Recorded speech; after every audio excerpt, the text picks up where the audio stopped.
Racikan Berita. Baik, Assalamualaikum warahmatullahi wabarakatuh. Waalaikumsalam warahmatullahi wabarakatuh. Senang sekali bisa berkumpul dengan teman-teman yang terhormat dan punya semangat tinggi. Jadi tema yang mesti saya bawakan ya baru saya dengar.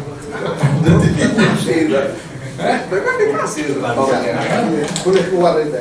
Oh gitu, nggak apa-apa, nggak ada masalah. Jadi karena bicara kepolisian, saya juga ikut Mas Yusuf pakai topi copet gitu ya. Jadi kan seperti kalau di dunia kriminal adu pintar antara polisi dengan copet. Biasanya copet itu lebih pintar gitu ya. Barangkali kita bicara di sini copet ilmu pengetahuan. Gitu. Nah teman-teman, saya coba membandingkan kepolisian kita dengan kepolisian negara-negara lain terlebih dahulu supaya kita juga paham posisi polisi kita ada di mana sih dibanding dengan polisi lain. Kalau saya cenderung tidak sepakat polisi ditempatkan di Kementerian Dalam Negeri. Saya lebih condong polisi itu ke Kementerian Hukum karena paketnya dia penegak hukum. Jadi harus satu paket juga tuh dengan kejaksaan dan kehakiman. Tadi sudah dikemukakan. Kira-kira begini, ketika Polsek atau Polres menangani sebuah perkara, supaya tidak bolak-balik dari Kejaksaan Agung P29, P19, P21, maka harus disupervisi dulu.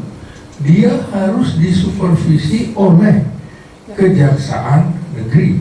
Nah, begitu ditangani Polda, harus disupervisi oleh Kejaksaan Tinggi. Begitu tingkat Barreskrim, Mabes Polri, harus oleh Kejaksaan Agung. Jadi perkaranya cepat gitu, jangan semau-maunya mereka tangani sendiri, menyelesaikan sendiri. Ini satu rumpun sebenarnya penegakan hukum.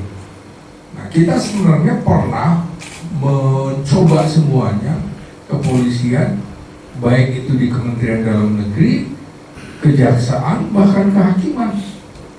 Karena itu idealnya setelah sekian tahun, termasuk di bawah Kementerian Pertahanan Keamanan. Nah, itu bisa dibagi. Misalnya BRIMOB kan paramiliter, maka itu bisa di bawah Kementerian Pertahanan, harus ditambah Kementerian Pertahanan Keamanan, bukan pakedan.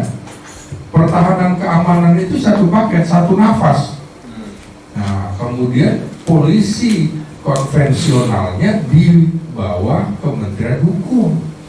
Nah, kalau di bawah usulan dibuat Kementerian Keamanan, nah itu bias.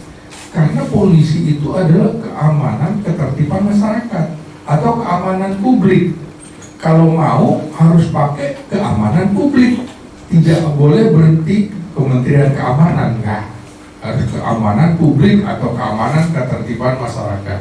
Karena yang namanya keamanan itu luas. Ada keamanan individu seperti kita di rumah untuk menjaga keamanan, pintu gerbang kita digembok gitu. Keamanan kelompok atau publik itu kepolisian lewat Babin Kamtibmas. Nah itu kan artinya dia bekerja sama dengan masyarakat. Karena Kamtibmas harusnya cara membuat organisasinya harus lebih banyak polisi patroli yang betul-betul dekat dengan masyarakat.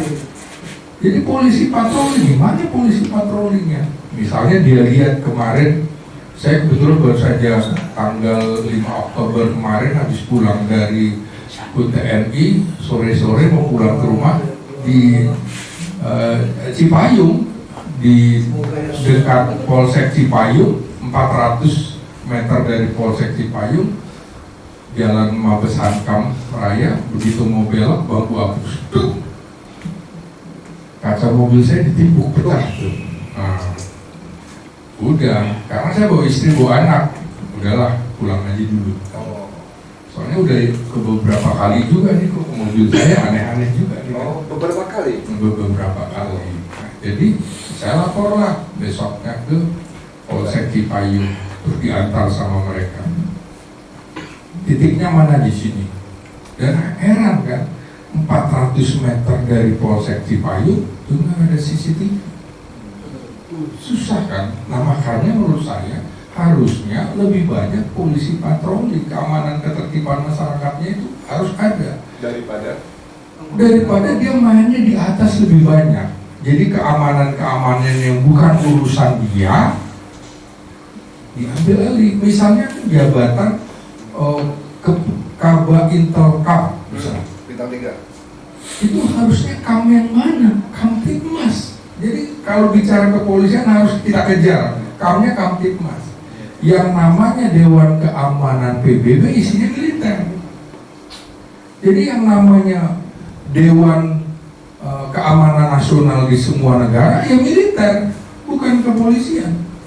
Jadi harus dipahami yang namanya militer itu dia bertugas untuk keamanan nasional dan keamanan negara.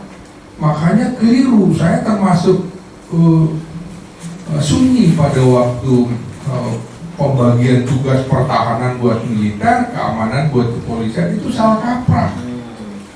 Jadi di dalam pasal 30 Undang-Undang Dasar 1945 juga jelas usaha-usaha pertahanan keamanan negara dilaksanakan dengan sistem pertahanan keamanan rakyat semesta, di mana TNI dan Polri sebagai kekuatan utama dan rakyat sebagai kekuatan pendukung. Nah di situ di pasal 30 ayat 4 barulah ada kepolisian.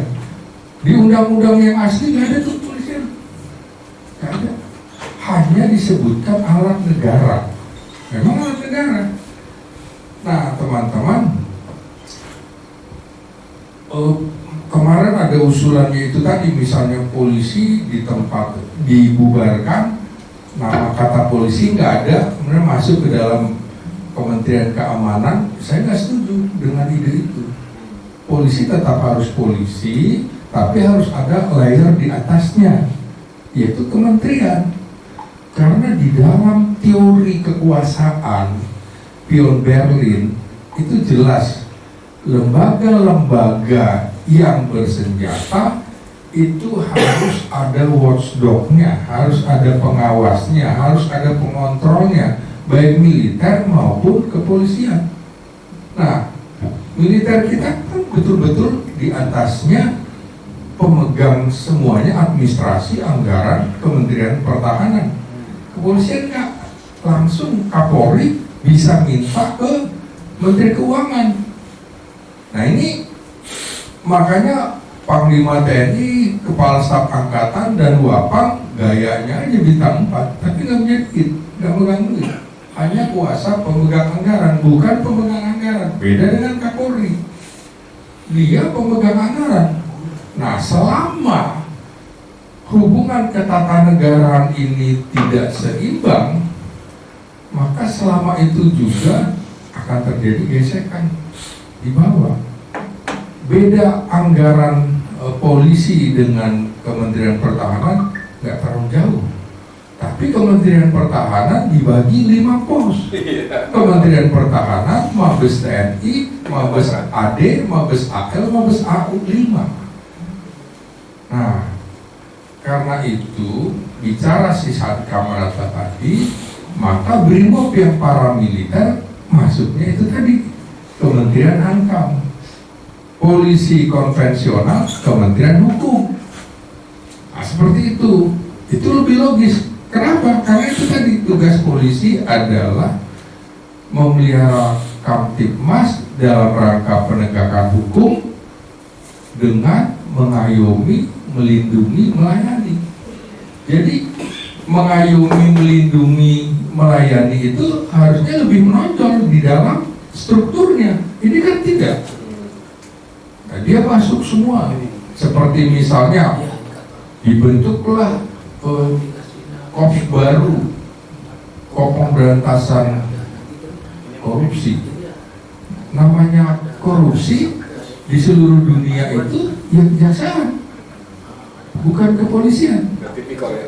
Iya, jadi mengapa ada dibentuk KPK? Karena lemahnya kepolisian dan kejaksaan. Ya kalau kita mau, itu kan lembaga ad hoc, tapi lembaga ad hoc sejak dari Megawati. Artinya kan sejak tahun 2002 atau 2003 sampai sekarang, udah berapa tahun? Kok ad hoc jadi definitif? Nah, harusnya misal KPK dibubarkan, itu betul-betul diserahkan kejaksaan, harus ada betul-betul penilaian terhadap jaksa agung, nggak boleh main-main seperti kasus nangkep Silvoster aja nggak bisa, gitu kan? Pesat kalau jadi nggak main-main, polisinya nggak main-main, kejaksaan juga nggak main-main.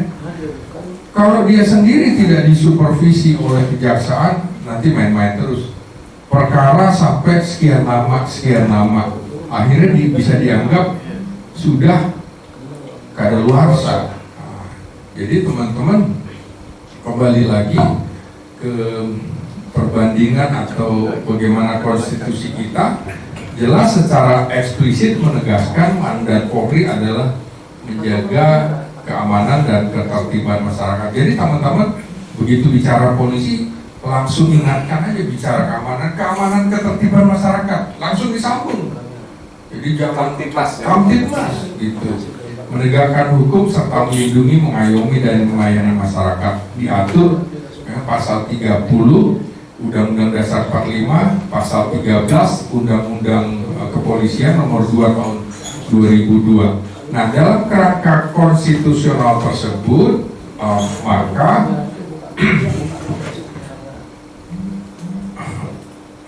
maka dalam prakteknya polisi harus konsentrasi di dalam tugas-tugas yang terkait dengan Kamtibmas penegakan hukum. Nah, tapi dalam praktek yang berkembang, institusi ini memainkan peran sangat luas, bahkan dominan sekali, dari mulai memonopoli penegakan hukum. Dia selesaikan sendiri, diabaikanlah kejaksaan, diabaikanlah kehakiman. Contoh dalam kasus dugaan ijazah palsu, kan nggak bisa harusnya polisi yang memutuskan. Itu domainnya adalah tata usaha negara, karena produk administrasi negara. Celakanya di dalam produk administrasi negara tuh ada masanya adalah 3 bulan, 90 hari. Nah, sementara ijazah ini kan sudah sejak berapa tahun yang lalu kan, artinya sejak 2005, ya kan udah lama sekali. Nah juga soal kontraterorisme, penanganan kejahatan siber hingga urusan imigrasi, bea cukai, keuangan, pemberontakan bersenjata, separatisme, semua dipegang polisi. Ini aneh, makanya betul-betul seperti negara kepolisian Republik Indonesia ini udah bablas betul. Nah, makanya pasca reformasi yang menempatkan polisi langsung di bawah presiden, kuncinya ada di situ. Saya nggak setuju dengan Prof. Mahfud MD ketika menjadi Menko Polhukam didatangi beberapa mantan purnawirawan Polri, dia mengatakan udah bener posisi Polri di bawah presiden, keliru nih Mahfud, keliru Pak Mahfud, mohon maaf Pak Mahfud. Justru salah satu akar masalahnya di situ. Jadi dia merasa superior, merasa ada arogan. Ini kan sama mengingatkan kita pada peristiwa Menhankam Pangap. Itu nggak boleh yang namanya Menhankam itu militer aktif, nggak boleh. Silahkan dari militer, tapi paling tidak 5-7 tahun sudah pensiun. Nah, di Amerika ada tuh ketentuannya, sudah 7 tahun baru boleh jadi Menhan yang militer. Tapi sipil juga bisa. Sipil bisa, gitu loh. Ya, memang ini Kementerian Sipil kan gitu. Nah, jadi dulu nggak boleh. kekeliruannya eranya Pak Harto, kecuali di ujung masa pemerintahannya Udah bisa. itu pisah, tapi kembali lagi pada waktu Wiranto menangkap Pangap lagi. Jadi merasa hebat banget nih Wiranto. Sama dengan sekarang Listio atau Kapolri pasca reformasi merasa atasannya presiden. Lo nggak penting kan, kira-kira yang lain gitu. Merasa hebat. Jadi betul-betul harus ada yang mengawasi sehingga di dalam beberapa momen terjadi misalnya konflik antara Gatot Nurmantio dengan Priamijat Triakudu Menhan waktu itu, karena apa yang dimaui Gatot tidak disetujui, apa yang diinginkan Priamijat juga tidak dilaksanakan oleh Gatot. Misalnya Priamijat ingin latihan perang dengan Tiongkok, Gatot nggak mau keluarkan satu prajurit pun, ya kan nggak bisa. Jadi betul-betul memang harus ada kontrol, kalau nggak bahaya. Nah, jadi desain ini, desain Polri yang sekarang itu bertolak belakang dengan prinsip civilian oversight dalam negara demokrasi modern. Nah, seperti saya kemukakan tadi, ada David Pierre Berlin itu mengemukakan bahwa institusi koersif yang langsung dibawa ke kepala negara tanpa filter sipil akan memiliki potensi besar terhadap hegemoni kekuasaan sekaligus lemahnya akuntabilitas demokrasi. Jadi betul-betul harus diawasi. Gak bisa nih kalau bilang ini benar, justru Pak Mahfud, sorry, salah satu akar masalahnya adalah ketika Kapolri berada langsung di bawah presiden. Saya terus terang agak khawatir nih kalau Pak Mahfud nanti menjadi kepala komite reformasi mengamini ini lagi. Kayaknya saya akan berteriak-teriak terus nih. Karena itu salah Pak Mahfud, saya bilang. Nah, demikian juga ada Cohen itu juga menekankan bahwa demokrasi baru seringkali menghadapi civil dependency of coercive institution. Jadi ketergantungan sipil terhadap lembaga bersenjata yang akhirnya melemahkan kontrol sipil tersendiri. Memang betul dalam demokrasi policing yang dikumandangkan Jenderal Tito Karnavian dan Prof. Kiki Hermawan Sulistyo, dosen saya berbeda pendapat memang itu. Sipil tapi sipil bersenjata beda dong. Kalau mau ya sipil betul-betul. Makanya saya nggak setuju kepangkatan polisi ada kata jenderal, nggak boleh. Pangkatnya inspektur atau kepangkatan PNS, ya kan? Ahli madya muda begitu gitu, pembina muda, pembina madya, pembina utama. Jadi jangan dipanggil jenderal. Begitu dipanggil jenderal, udah merasa militeristik muncul. Ini militer ini makhluk yang berbeda, makanya perlu pendidikan yang lama. Nah, karakter polisi kita memang. Jadi saya kemarin juga menjawab pernyataan Komjen Bibi Widayadi yang mengatakan polisi lebih tua daripada tentara. Saya bilang ya ampun, ini jenderal di mana sih? Padahal sebelum ada TNI itu kan ada peta pembela tanah air, ada tentara Kenil, dan BKR itu 22 Agustus 1945 sebelum kemudian diresmikan jadi TNI 5 Oktober 1945. Sementara polisi kan 1 Juli 1945. Kok lupa sih? Gitu loh. Dan itu disebarkan ke semua waktu gitu ya, grup-grup WhatsApp. Nah, ini yang harus dipahami. Memang lucu, tidak mau tidak mau digabungkan dengan militer, tapi dia lebih militeristik. Makanya saya bilang nggak boleh tuh pangkatnya jenderal, nggak boleh panggilannya di itu dan itu kan komandan, nggak boleh, harus kepala. Kalau komandan itu adalah pemimpin yang memiliki hak diskresi, artinya di luar hukum. Contoh, di dalam sebuah pertempuran, komandan ini nggak perlu dia lapor ke atasan untuk ngambil tindakan, dia bisa ambil sendiri di medan tempur. Mati atau dibunuh ya. Nah, seperti itu. Jadi nggak boleh di kepolisian panggil dan, kecuali BRIMOB, oke. Makanya harus dibawa Kementerian Hankam. Nggak apa-apa dia ada Brigjen BRIMOB gitu, Irjen BRIMOB, Komjen BRIMOB, nggak apa-apa. Tapi Anda bukan di kepolisian konvensional. Nah, dalam konsep democratic policing itu menegaskan bahwa kepolisian demokratis harus bersifat satu, akuntabel terhadap publik, bukan terhadap kekuasaan politik. Jadi polisi itu bukan alat pemerintah. Makanya bagi saya juga keliru kalau ada rapat kabinet mengundang Jaksa Agung, Panglima TNI, Kapolri. Itu rapat kabinet nggak boleh. Rapat negara boleh. Jadi rapat kabinet sekretarisnya sekretaris kabinet.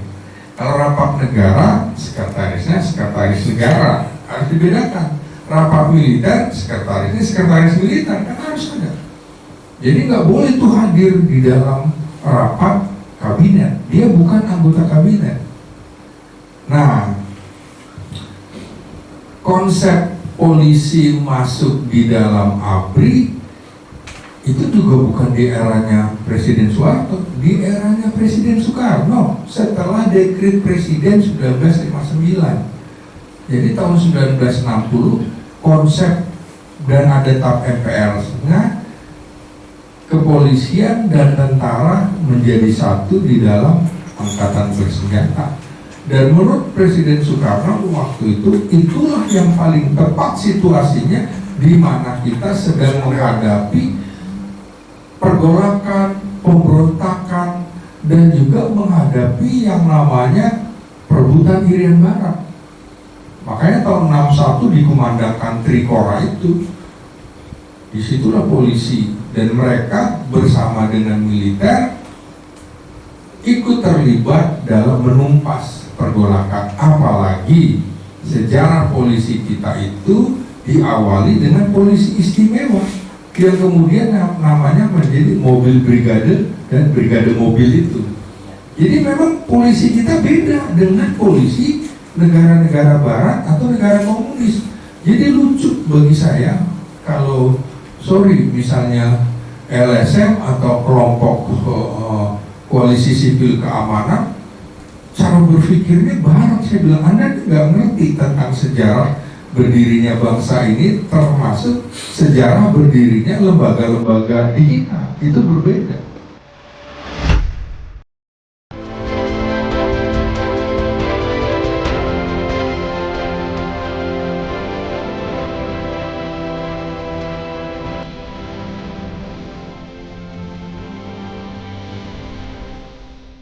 Racikan Berita